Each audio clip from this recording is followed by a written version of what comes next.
Kenapa ketakutan? Kenapa ketakutan dengan rekaman itu? Ada apa?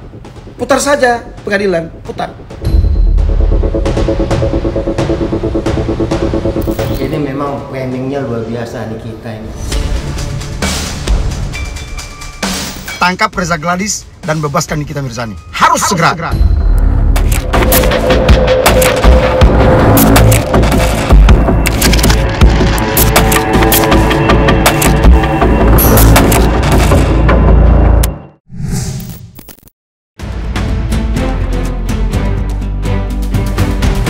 Sidang lanjutan artis Nikita Mirzani yang kembali digelar di Pengadilan Negeri Jakarta Selatan kembali menuai sorotan. Aksi Nikita yang dianggap agresif dan menolak mengenakan rompi oleh jaksa penuntut umum, juga luapan kekecewaan ibu 3 anak itu pada hakim yang menolak memutar rekaman, tidak hanya membuat Nikita kecewa, tetapi juga marah. Artis yang kerap disapa Nikmil itu merasa dirinya dikriminalisasi. Dari situlah, sidang peradilan atas terdakwa artis Nikita Mirzani mendapat tanggapan dari anggota dewan. Tidak itu saja, aksi hakim yang walkout atau meninggalkan ruang sidang tanpa mengeluarkan putusan apapun mendapat tanggapan beragam. Lantas, apa tanggapan sejumlah kalangan mengenai sidang Nikita Mirzani kemarin yang kembali kisruh?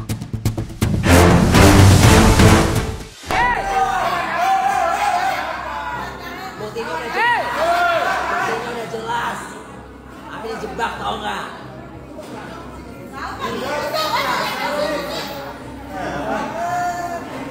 Jangan main dekat pasar.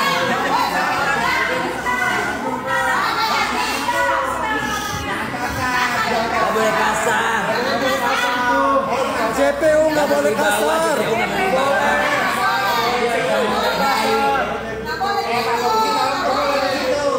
Bukti udah jelas loh. Bukti udah jelas, buktinya. Nggak boleh kayak gitu. Sebenarnya penjahat itu Anda. Penjahat itu Anda. Jangan jahat kayak gitu dong. Kan bisa pakai baik-baik.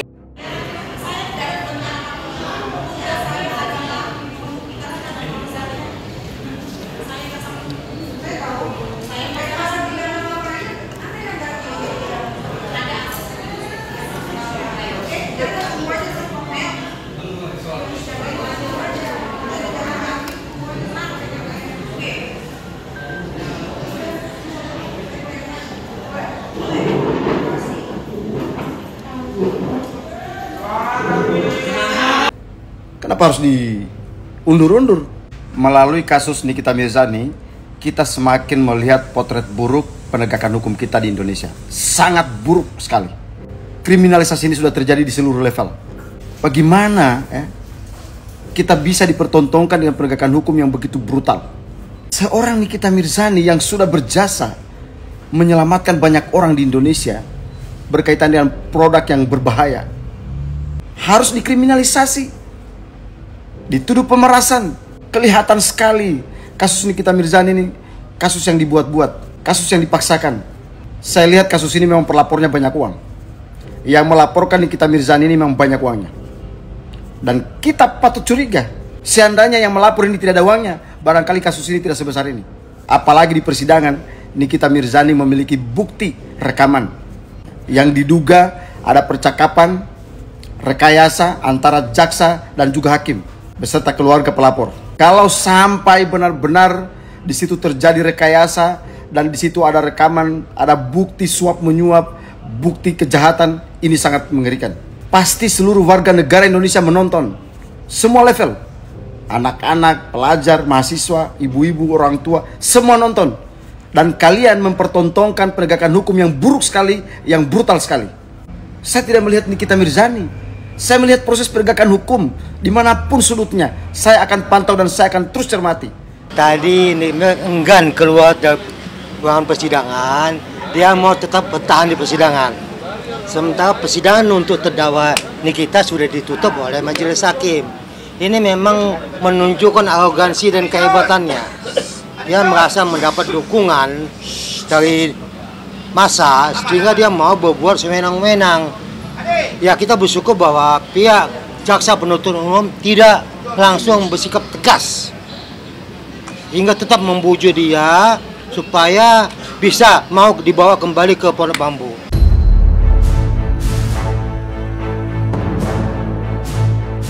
Dalam persidangan Nikita Mirzani kemarin, terungkap fakta jika salah produk skincare Reza Gladys tidak terdaftar di Badan Pengawas Obat dan Makanan. Hal itu disampaikan pihak Nikita dalam persidangan. Sebelumnya, pihak BPOM melalui laman resmi media sosialnya mengunggah informasi jika produk skincare milik Reza Gladys tidak terdaftar alias ilegal.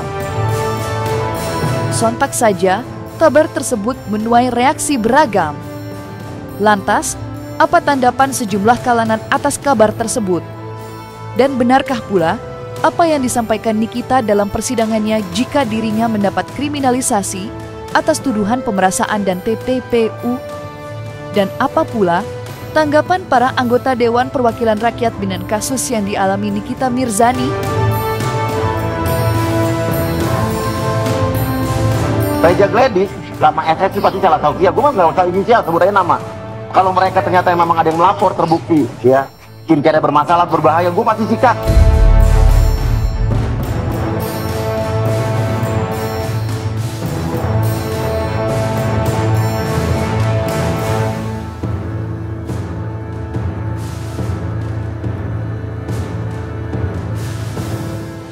Sekarang waktunya tangkap Reza Gladys dan bebaskan Nikita Mirzani. Harus segera. Sudah jelas-jelas tidak ada pasal yang memenuhi untuk menjerat Nikita Mirzani. Tidak ada pasal. Apa yang dicemarkan? Produk apa yang dicemarkan? Siapa yang dicemarkan? Tidak ada lagi. Ya. Produk Reza Gladys jelas-jelas tidak punya BPOM. Ini yang memang yang harus dibuktikan sama Nikita Mirzani ataupun saksi-saksi yang meringankan dia, bahwa memang produk itu benar-benar ilegal, tidak sesuai dengan aturan regulasi hukum tentang masalah kesehatan atau kecantikan. Memang kalau itu memang legal, memang jadi ini sekalipun misalnya si Reza ini memang produknya legal, mungkin caranya Nikita Mirzani yang salah. Harusnya kalau dia tahu itu dia laporkan langsung ke kepolisian bahwa dia menemukan suatu produk diduga milik daripada Reza Gladys, diduga keras adalah legal. Itu jadi itu harusnya yang dilakukan. Melempar batu sembunyi tangan lah. Kalau memang itu adalah perbuatan dia harus berani bertanggung jawab. Berani berbuat, berani bertanggung jawab. Jangan karena sudah terjepit kemudian seolah-olah ini ditimpali atau dilempari ke stafnya dia yang memang staf itu apa kerjanya sih? Kemudian stiker itu dibuat oleh siapa sih? Apa tiba-tiba ada di situ? Apa stafnya yang kemudian punya inisiatif untuk membuat itu lalu taruh di situ? Padahal ini kan produk-produk dia. Biasanya kalau namanya stiker itu kan biasa brandnya itu brand dari owner yang punya skincare itu. Badan POM itu sebagai lembaga negara, dia berdiri di atas aturan, dia berdiri di atas undang-undang. Dan kita melayani seluruh rakyat kita, seluruh masyarakat kita. Nah, jika ada masyarakat kita punya konflik, karena ada konflik kepentingan, misalnya satu orang menuntut yang lain, tentu Badan POM secara objektif akan bertindak sesuai dengan apa yang menjadi kewenangannya. Nah, sekarang bersifat produk-produk. Siapapun produk yang memiliki dan melanggar aturan, tentu kita telah tindaki. Oleh karena itu, Badan POM berkomitmen bersikap netral. Jika ada warga kita, taruhlah sekarang ada pesohor yang lagi dituntut oleh pesohor lain di pengadilan. Nah, kalau ada yang pengadilan membutuhkan saksi ahli atas berbagai keputusan, Badan POM siap sedia sebagai lembaga negara untuk memberikan penjelasan sesuai dengan aturan dan penjelasan sesuai yang seharusnya dan tidak memihak ke kanan atau ke kiri.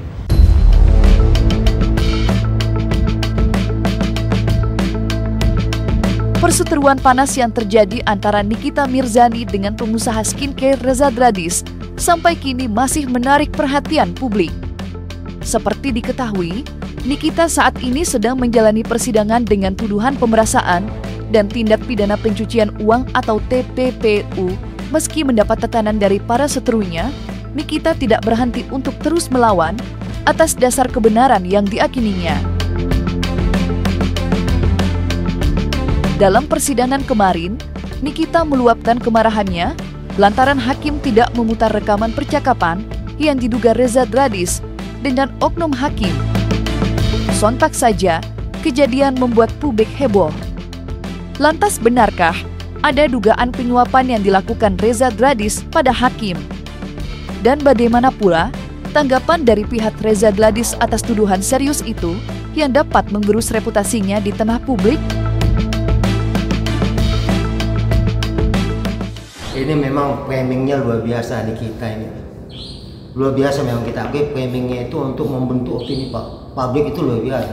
Padahal apa sih rekamannya itu? Nggak jelas kok. Silahkan lapor ke polisi, ke KPK, atau ke jaksa, atau pihak-pihak yang terkait dengan ini.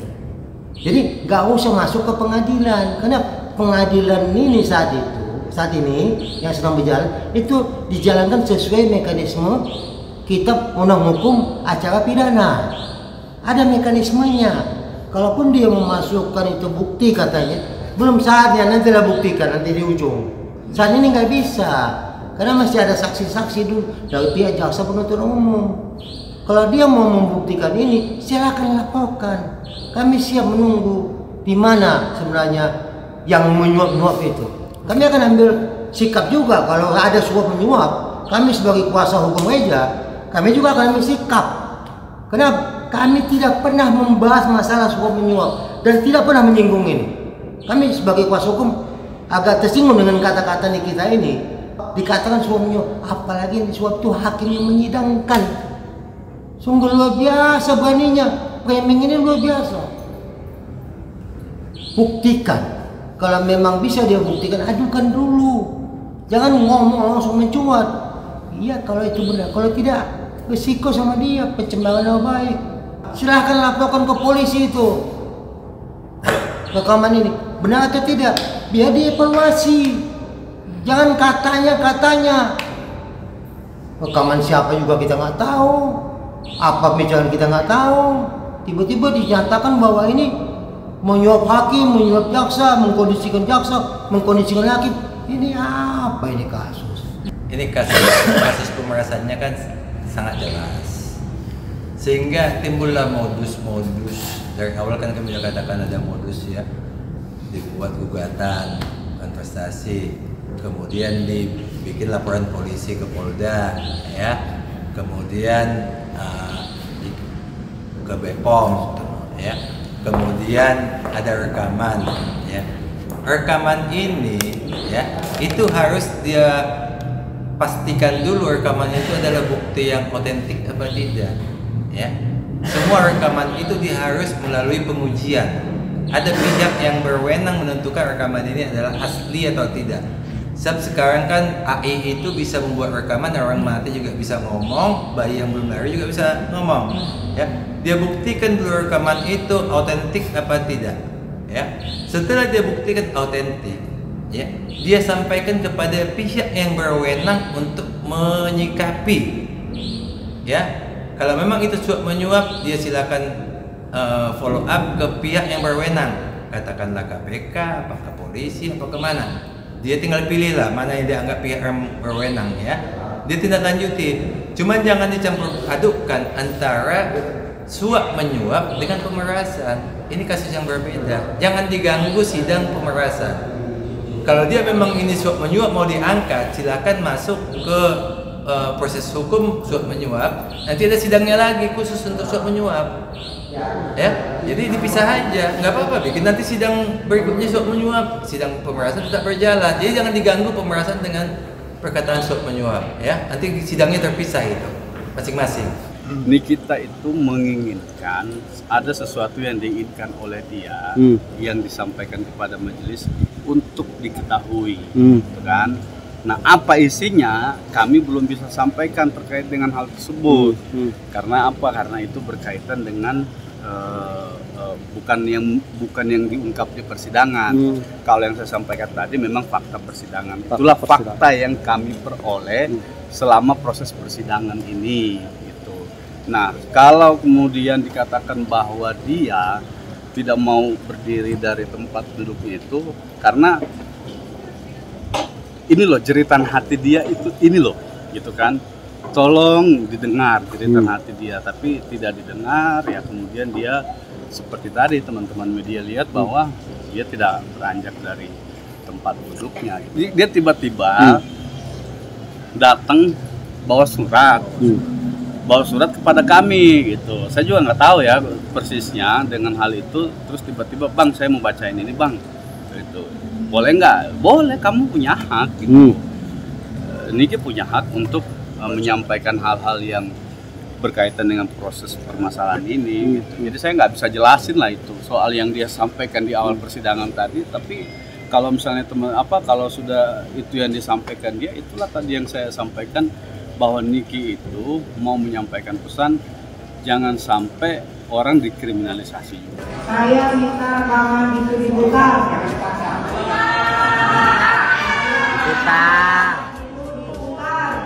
Karena saya sudah dikriminalisasi selama 5 bulan. Waktu saya sudah habis terbuang. Saya tidak bisa merawat anak-anak saya. Betul. Paling bambu putar. Keadilan sosial bagi rakyat Indonesia.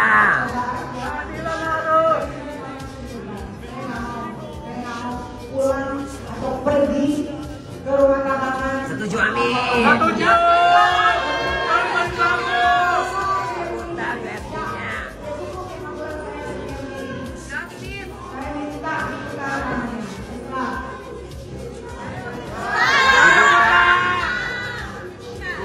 Diputar dong. Tidak sedikit yang menuding jika kasus Nikita syarat dengan kejanggalan, mulai dari pernyataan Reza Gladys dalam persidangan yang berbeda dengan tuntutan jaksa dan sulit diterima. Apakah Nikita telah mencemarkan nama baik atau melakukan pemerasan disertai tindak pidana pencucian uang? Perbedaan itu diyakini kuasa hukum Nikita sebagai bentuk kriminalisasi terhadap kliennya. Padahal, Nikita hanya ingin diperlakukan adil sebagaimana mestinya. Kini, Nikita hanya berharap bebas atau setidaknya diperlakukan sebagai tahanan kota semata-mata supaya dapat bercengkerama dengan anak-anaknya. Yang paling penting untuk digarisbawahi adalah bahwa Nikita itu merasa dia berkali-kali nih ngomong saya ini dikriminalisasi. Dia berkali-kali ngomong. Nah, itu yang dirasakan dia selama ini. Apa pesan yang harus disampaikan ke publik adalah bahwa jangan melakukan kriminalisasi ya terhadap siapapun, bukan cuma terhadap Nikita, terhadap masyarakat lain juga seperti itu gitu loh. Sehingga itu yang pesan yang mau disampaikan Niki kepada masyarakat. Dari bulan ditahan Pak, aku udah bisa ngurusin anakku Pak. Cuma kasus porno kayak begini, gak mau keluarin lagi. Keluarin aku sama sahabat aku lagi, gak ada tahan-tahan lagi. Kalau mau sudah ditahan silakan, tapi saya tidak ditahan dari sahabat saya ini.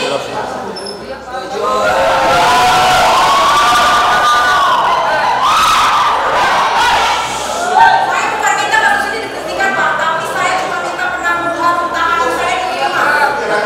Sudah sesuai sama prosedur. Saya cuma minta penangguhan tahanan saya diterima.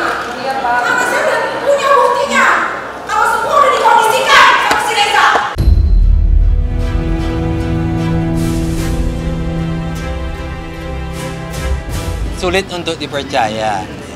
Sulit untuk dipercaya. Ya. Meskipun dia bilang ada bukti baru yang diserahkan. Maksud saya sulit dipercaya begini. Dalam sejarah mafia di Italia, ya, suap menyuap itu nggak pernah pakai telepon. Ya, itu ketemu langsung di suatu tempat, di kafe, apa pembicaraan, apa uang jalan, itu bisa terjadi di Italia lah ya. Indonesia nggak ada suap menyuap kan begitu kan. Nah, itu pertemuan dibicarakan situ, uangnya dikasih. Nggak pernah ada gimana bro, gue kasih duit nih, bantu begini. Itu namanya menjatuhkan martabat masing-masing. Nggak akan ada yang mau. Ya, siapapun, jangankan pejabat-pejabat hakim, jaksa atau polisi ya. Hansip di rumah aja kalau bilang tolong ya nanti malam aku mau merampok rumah ini, tolong diamankan, nanti gue kasih duit. Nggak akan per telepon itu, pasti ketemu 4 mata. Suap menyuap itu begitu, di Italia begitu. Suap menyuap itu langsung ketemu 4 mata, nggak ada pakai teleponnya. Kalau rekaman begitu, kita masih tanda tanya. Terdakwa ini atau Nikita Mirzani ya itu melakukan review terhadap produk-produk yang milik dari salah satu merek lah ya, saya nggak mau sebutkan, teman-teman media juga sudah tahu mereknya apa gitu.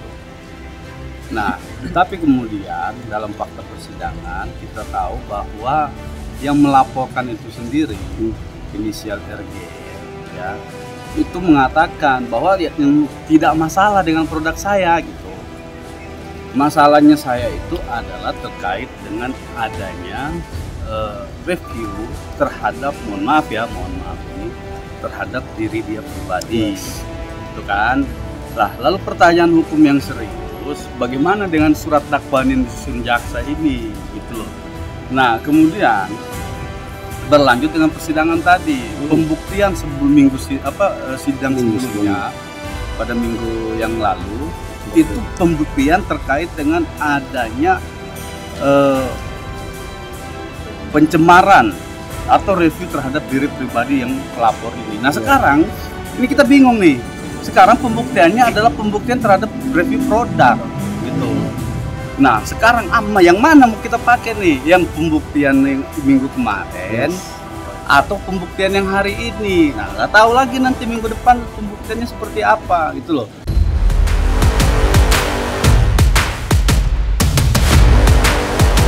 Nah, selesai sudah Cumi Lovers. Jangan lupa untuk like, subscribe, dan juga share channel YouTube Cumi Cumi.